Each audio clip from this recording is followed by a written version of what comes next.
오늘 우리에게 주시는 하나님의 말씀을 함께 보겠습니다. 신약 성경 베드로전서 5장 1절부터 4절까지 말씀을 한 절씩 교독하겠습니다. 베드로전서 5장 1절에서 4절을 교독하겠습니다.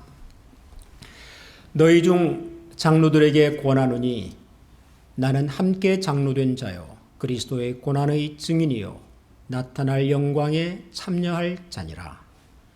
너희 중에 있는 하나님의 양무리를 치되 억지로 하지 말고 하나님의 뜻을 따라 자원함으로 하며 더러운 이득을 위하여 하지 말고 기꺼이 하며 맡은 자들에게 주장하는 자세를 하지 말고 양무리의 본이 되라.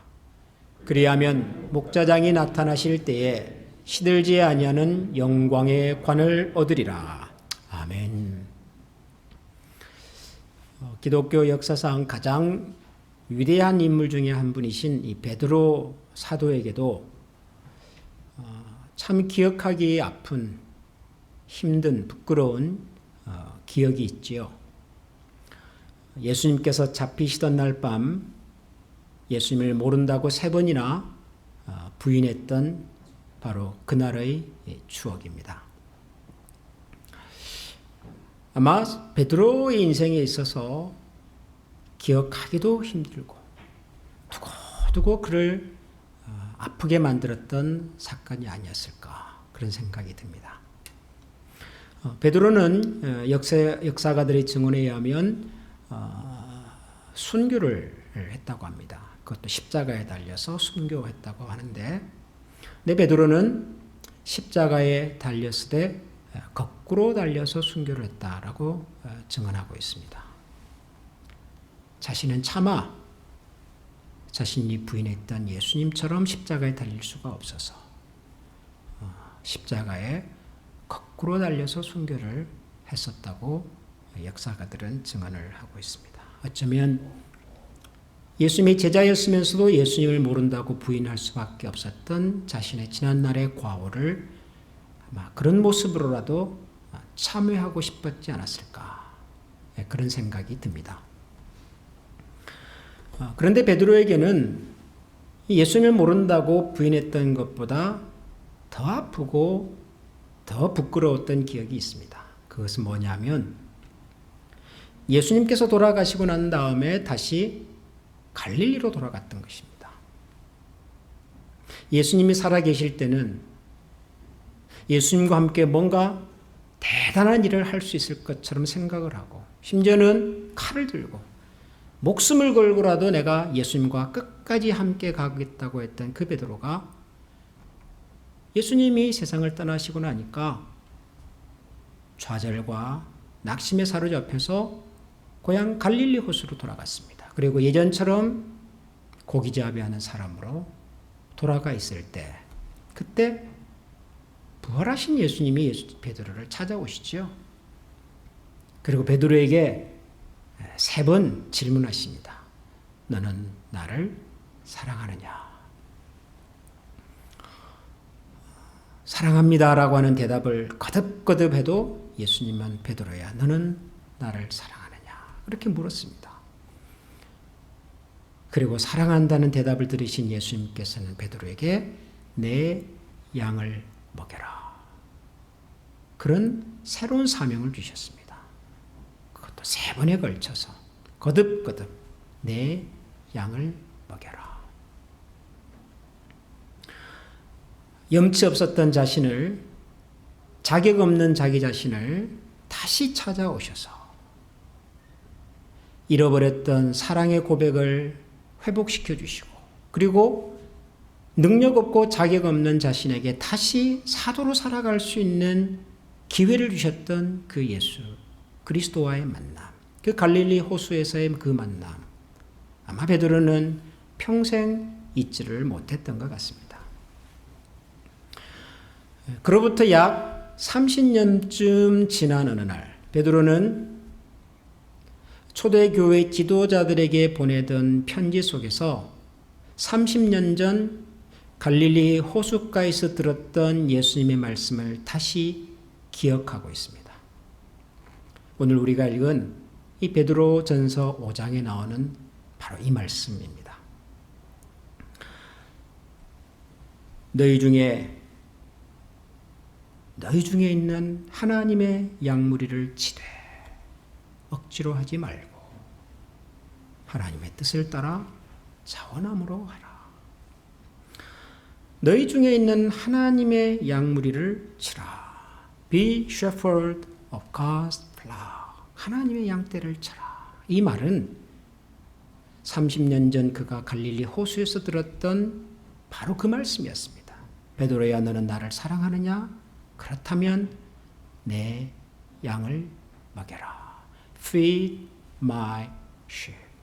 내 양을 먹여라.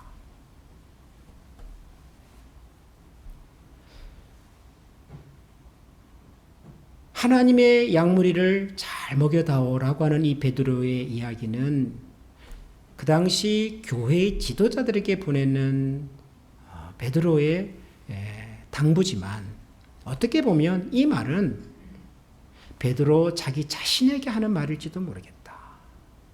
그런 생각이 들었습니다.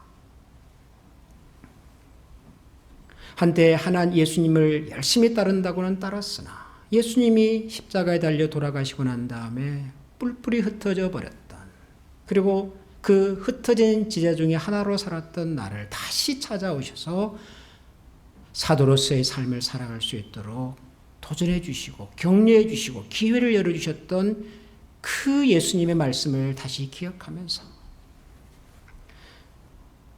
초대교회 교회와 성도들이, 지도자들이 말할 수 없는 극한 고난과 시련 가운데 놓여 있었지만 그럼에도 불구하고 하나님께서 우리에게 맡기신 이 양무리들을 우리가 먹여보자. 교회 지도자들에게 보내는 당부이기도 하지만 그날 그 이후로 실패한 제자로 살아왔던 그 베드로가 어떻게 지난 30년의 세월을 살아왔는지, 자격 없는 나 같은 사람을 하나님께서 어떻게 다시금 하나님의 사람으로 세워주셨는지를 간증하는 아마 그런 이야기가 아니었을까, 그런 생각이 들었습니다. 노년에 접어든 사도 베드로가 후배 교회 지도자들에게 어쩌면 마지막으로 남기고 싶었던 당부의 이야기, 내 양을, 하나님의 양을 먹여라.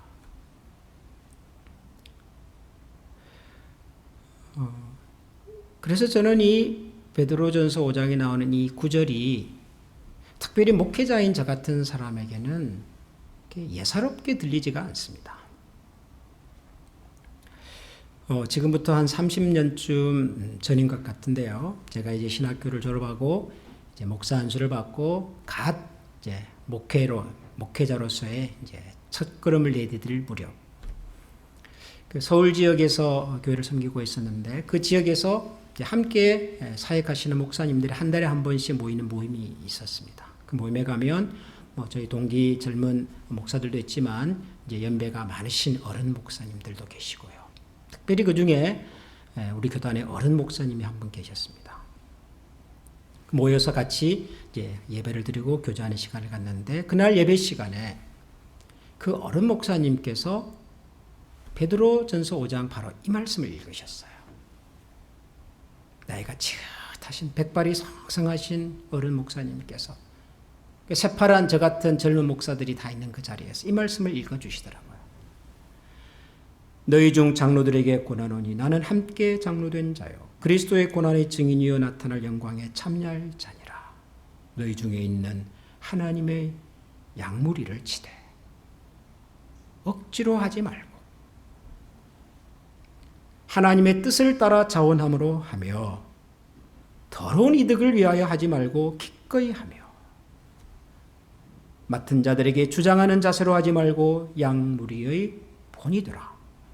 그리하면 목자장이 나타나실 때에 시들지 아니하는 영광의 관을 얻으리라. 그 어른 목사님께서 이 성경 구절을 읽으시는데 그분은 그냥 담담하게 읽으시는데요. 그 담담하게 읽으시는 성경 말씀이 제게는 마치 큰 망치로 한 대 얻어맞는 것 같은 그런 느낌을 제가 받았습니다. 이제가 목사 안수를 받고 목회 초년병인 제가 목회를 얼마나 안다면 알겠습니까?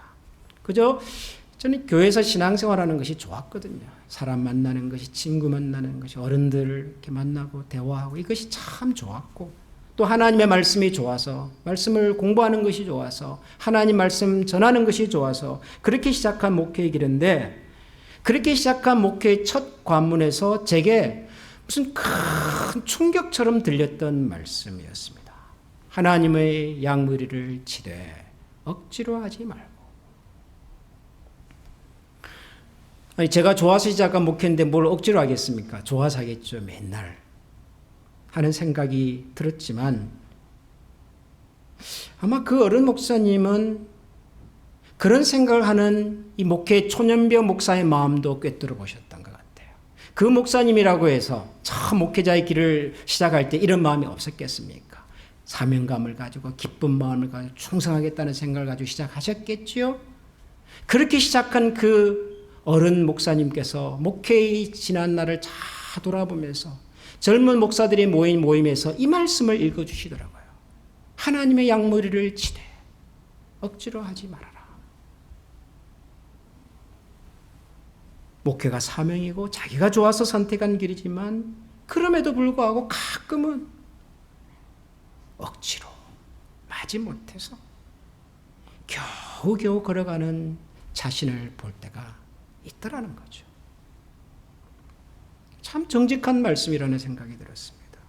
솔직한 말씀이라는 생각이 들었습니다. 그래서 저는 그날 그 목사님의 얼굴과 그 어조와 그 성경 구절을 잊을 수가 없어요.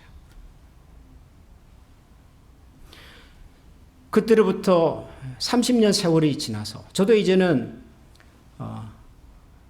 어디 가면 후배라는 말보다는 이제 선배라는 말을 좀 더 많이 듣게 돼버렸습니다. 참 세상이 이렇게 돼버렸네요. 어느 날 갑자기.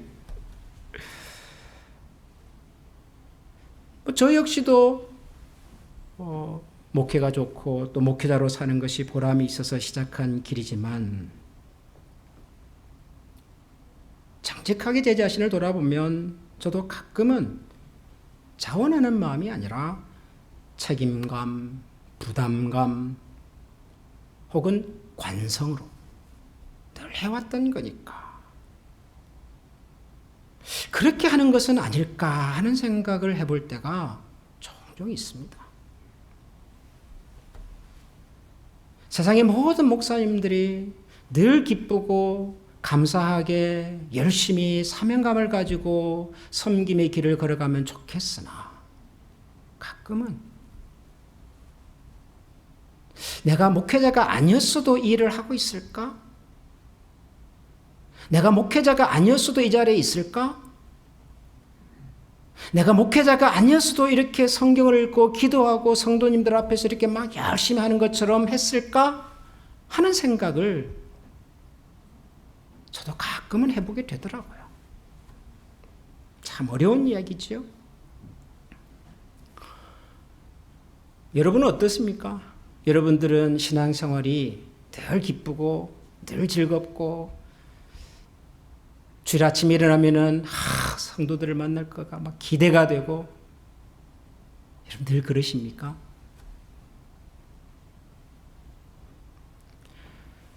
저는 제가 목회자로 살아오면서 목회자가 된 것을 후회한 적은 전혀 없다 이렇게 말씀드리고 싶지만 전혀 없지는 않고요. 그러나 거의 없습니다. 정직하게 그렇게 말씀드릴 수 있습니다. 제가 목회자가 되고 난 다음에 목회자 된 것을 후회해 본 적은 거의 없습니다. 거의. 그런데 제가 목회자가 되고 난 다음에 정말 아쉽고 후회하는 것이 한 가지 있어요. 그건 뭐냐면은,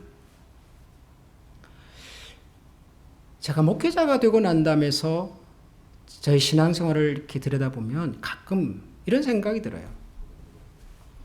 목사니까 하고 있는 것 아닌가.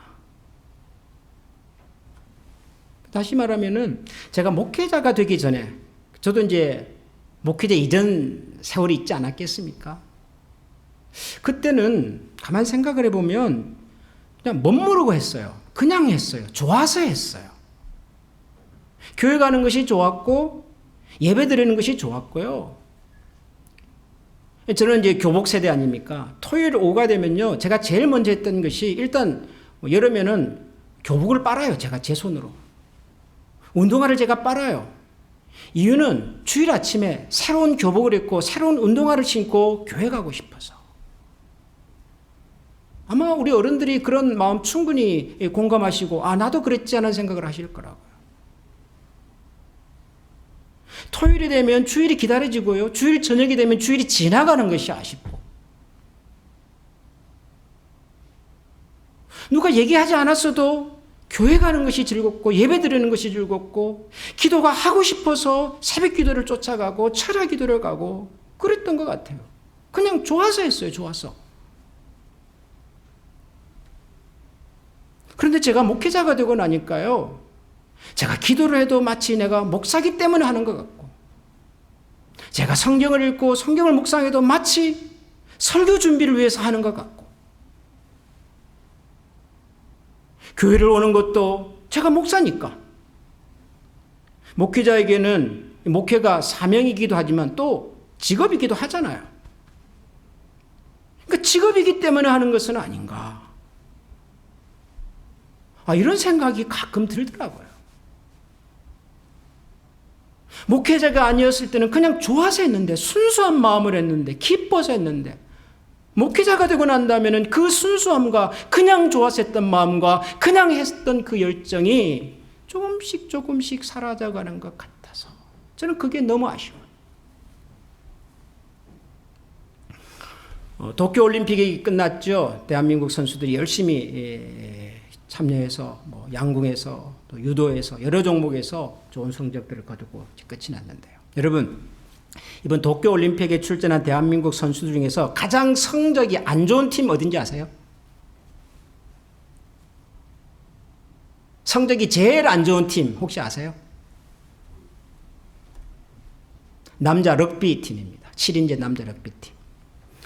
그런데 국민들로부터 가장 성원을 많이 받은 팀도 이 남자 럭비 팀이에요. 이거 아십니까?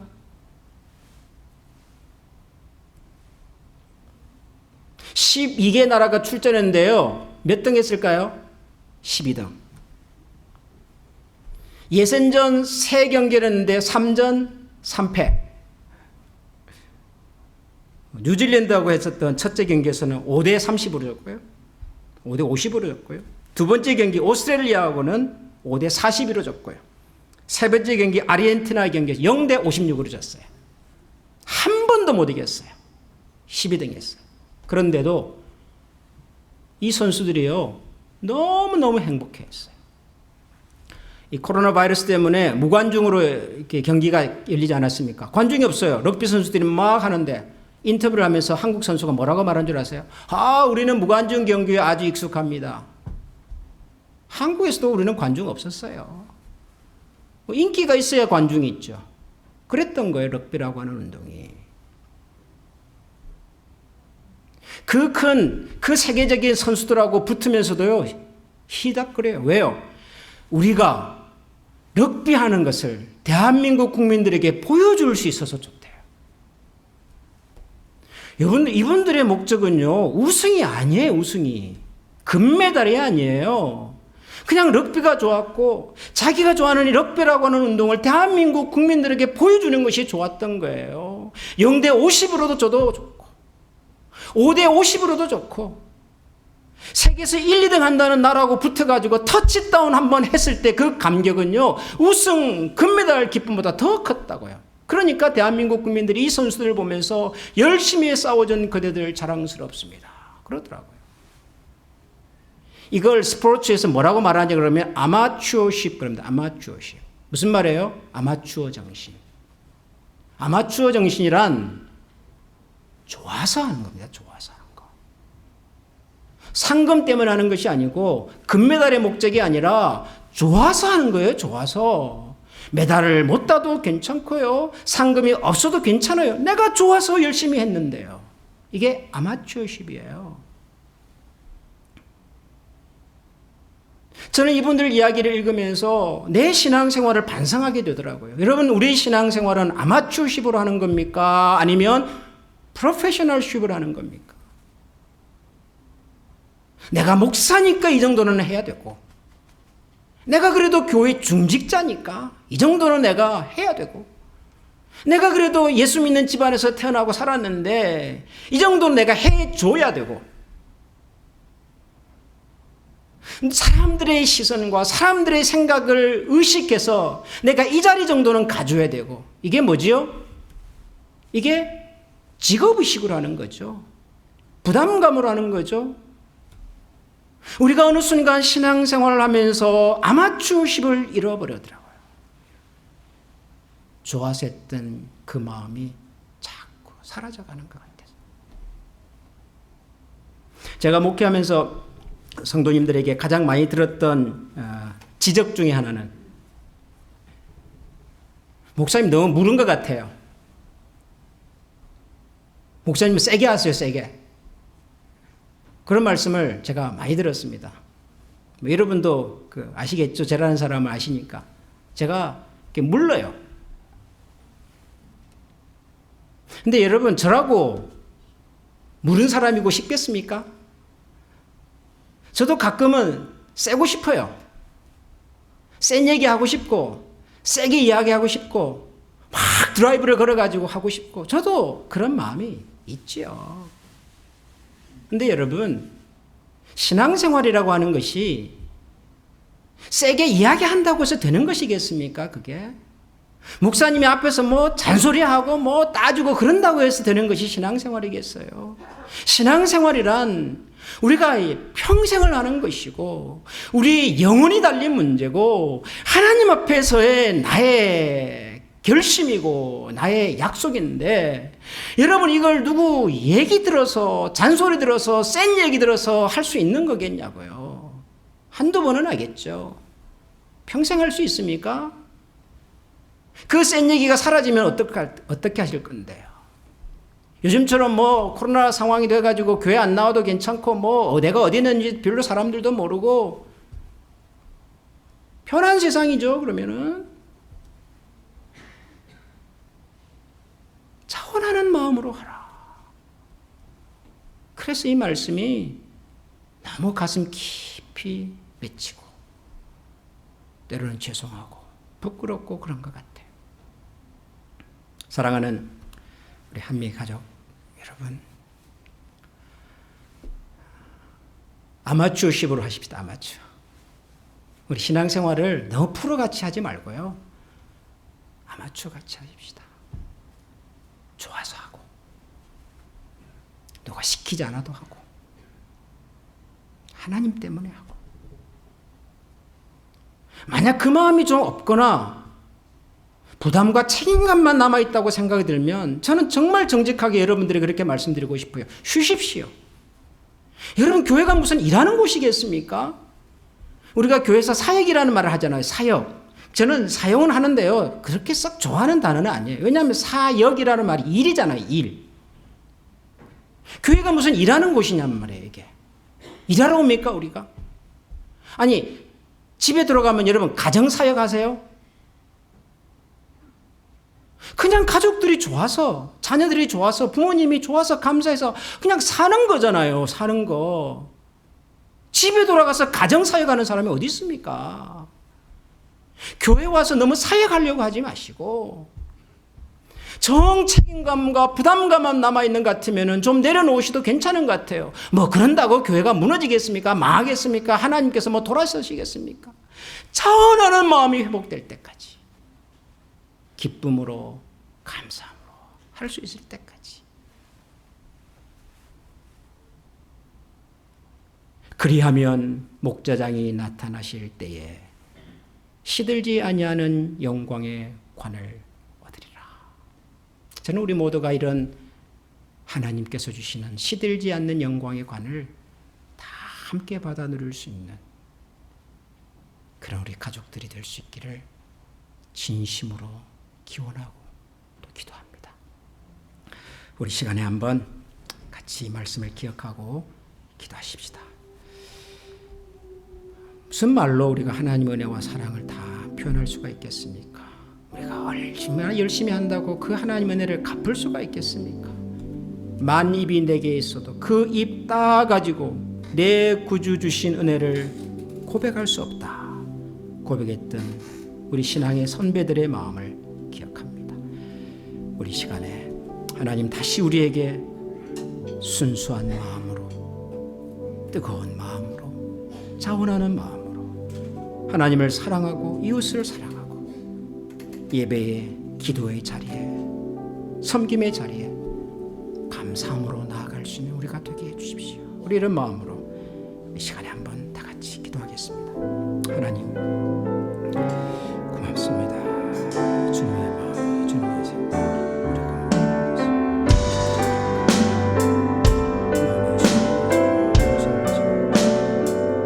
그 하나님의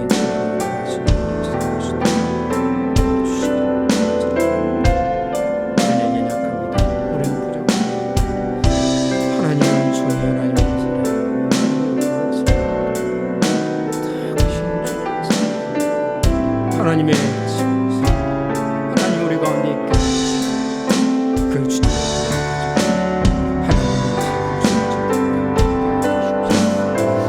하나님 우리 모두가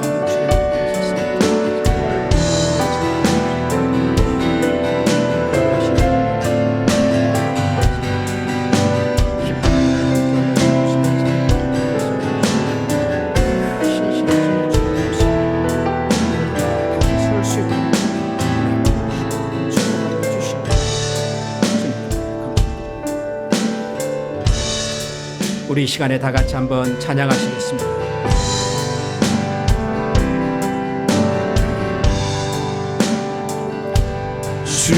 주여 날 정결해 하고 주여 날 자유케 하리 주 앞에 나 예배하리 시간 나의 모든 것을 주께 드리네 주의 손 날 위해 씻기셨고 주의 발 날 위해 박히셨으니 이제는 내가 사는 것이 아니요 오직 주를 위해 사는 것이라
우리를 위해 이 땅에 오신 예수 그리스도의 고난과 또 그분께서 장차 나타나실 때 우리에게 주실 시들지 않은 영광의 멸류관을 바라보면서 오늘도 하나님께서 우리에게 맡기신 이 땅에서의 사명을 억지가 아닌 부득이한 마음이 아닌 자원하는 마음으로 그리고 모든 양무리들의 본이 되어 살아가기를 주님 앞에서 다시 한번 약속하고 부족하지만 다시 한번 결단하며 하나님의 은혜와 도우심을 구하는 모든 주의 백성들 머리 위에 우리 주 예수 그리스도의 은혜와 하나님의 사랑과 성령의 교통하시는 은혜가 영원히 함께 계시기를 축원하옵나이다.